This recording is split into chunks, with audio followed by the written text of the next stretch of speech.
Arra cirootti argamna bishaan ciroo keessatti argamu araddaa kana jabaasitti bishaan argamu irratti bishaan kanarratti immoo waliin haa dhiqannu walii wajjin haa bashannannu osoo bishaan kanarra shayxaanaan na dhufa jinniin na dhufa jennee shakkii takka illee hin qabaanne walii wajjin haa bashannannu haa gammannu yennaa bishaan kun kana fakkaata hangam takka uummanni itti fayyadamaa jiran garuu mallattoo gaafii hunda keenyaati.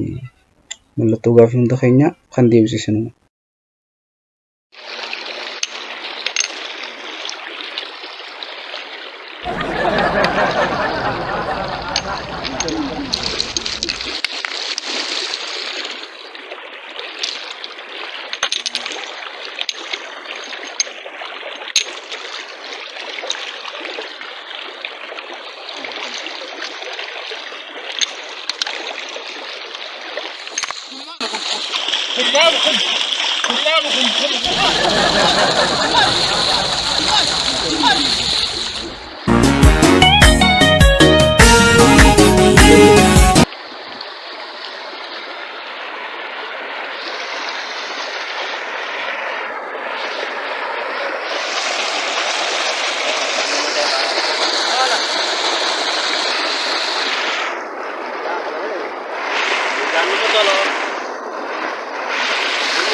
No.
No.